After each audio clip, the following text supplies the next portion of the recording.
안녕하세요. 쏟아지는 침체 경고와 해고바람. 나스닥이 2%가 떨어졌다는 뉴스인데요.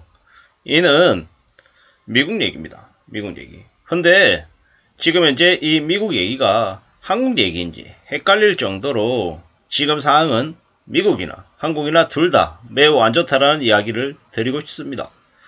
다른 언론에서는 뭐라고 얘기하냐면 대기업 10곳 중에 2곳이 구조조정을 진행 중이다라는 얘기도 있습니다. 인크루트에서 얘기한 자료인데요. 대기업의 20%가, 스타트업이 11%가, 중소기업, 중견기업이 11%, 10% 정도가 구조조정을 진행 중이랍니다. 그리고 2023년에는요, 2023년에 구조조정 가능성이 45%가 있을 거다라고 얘기하고, 매우 있을 거다라고 얘기하는 게 9%, 없을 거다, 전혀 없을 거다가 한 44% 정도입니다. 한 56% 정도는 있을 거다라고 보는 거죠. 참 충격이죠. 전체적으로 구조조정이 있을 거다. 이렇게 보는 거죠. 이는 대한민국의 경제가 2023년에 그리고 지금 매우 안 좋다라는 걸 의미한다라고 봐야 되겠습니다. 어떻게 살아야 되겠습니까? 어떤 마음으로 지내야 되겠습니까? 그러다 보니까는 또 다른 뉴스에서도 고물가 고금리 이런 것들 때문에 국민들의 절반 이상이 내년 소비를 줄이겠다라고 답했다고 합니다. 이것도 충격이죠.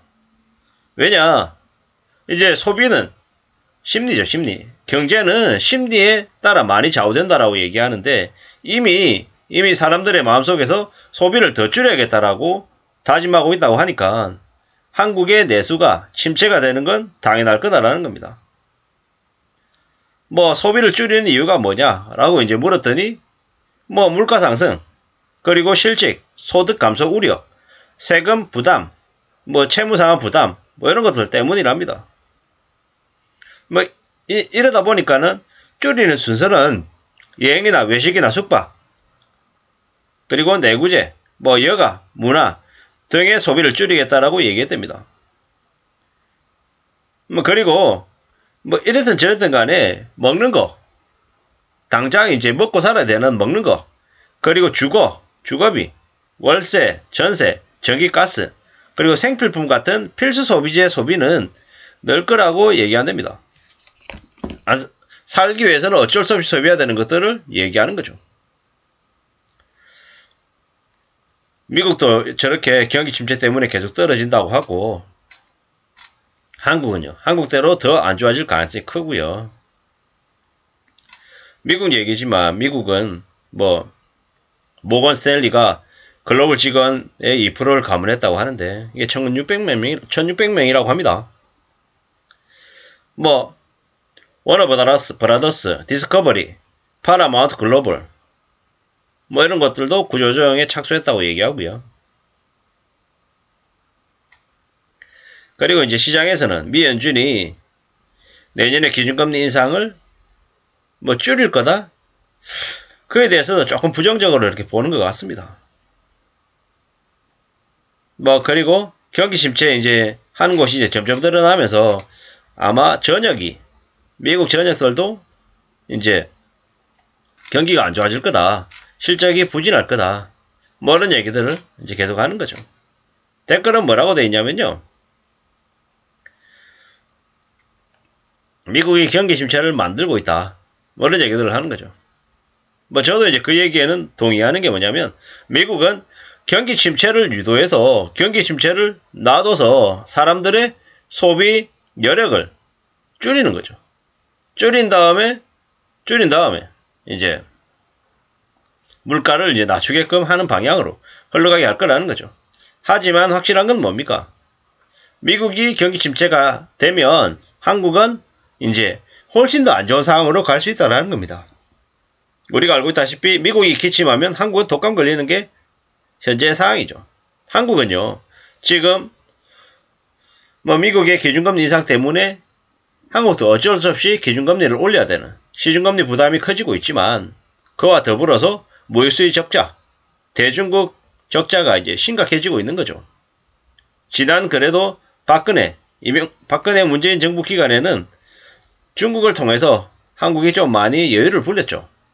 현재 이제 그러한 이제 혜택들이 사라지고 나니까 지금 벌써 1년에 500억 불, 500억 달러 적자를 내보이고 있는 거죠. 뭐 이런 상황들이 이제 점점 더 우리 상황을 안 좋게 만들고 있다는 겁니다. 경기 침체가 더 이제 우려되고 있다라고 봐야 되고요.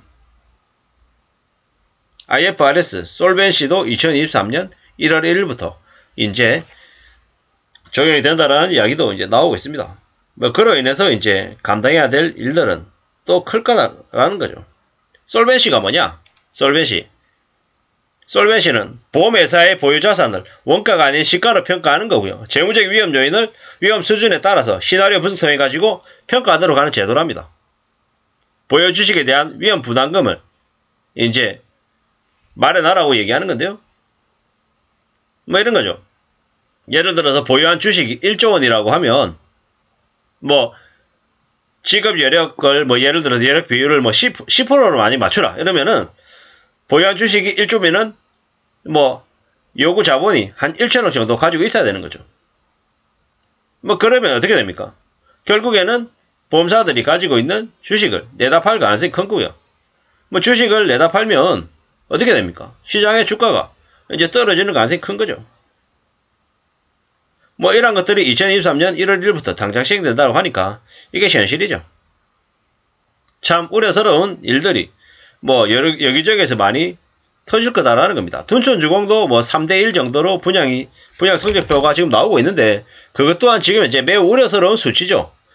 둔촌주공이 지금 현재 나오고 있는 분양 물량 중에서는 가장 입지가 좋은 곳인데 그 입지가 좋은 둔촌주공이 저렇게 3대1 정도밖에 안 나오면 다른 것들은 어떠냐? 그냥 다른 뭐 지역의 다른 분양 물량들은 미분양 확정이다라고 봐도 하나도 이상하지 않다라는 거죠. 지금 현재 먹고 사는 게 최우선인데 뭐 해고가 늘어난다, 구조조정 계획이 있다, 경기 침체가 우려된다 이런 얘기들이 되게 많이 나오고 있는 상황이라 점점 더 상황이 안 좋아질 것 같다라는 겁니다. 어떻게 살아야 되지? 어떤 마음으로 지내야 되지? 이런 생각들을 안 할 수가 없는데요. 어떻게든 자기 자리, 지금 현재 하고 있는 일자리를 함부로 내려놓을 생각을 해서는 안 될 것 같고요. 자영업 하시는 분들은, 사업을 하시는 분들은 지금 같은 시기에 신규 투자 자제해야 될 필요가 있을 것 같습니다. 지금은 어떻게든 이 힘든 난국을 대략 5년 정도를 잘 헤쳐나가고 견디고 살아남는 걸 최우선으로 생각해야 될 것 같습니다. 단돈 10,000원, 20,000원도 아낄 줄 알아야 되고 점점 더 극단적인 소비를 줄이는 것까지 고려해야 될 정도일 것 같습니다. 이상입니다. 감사합니다.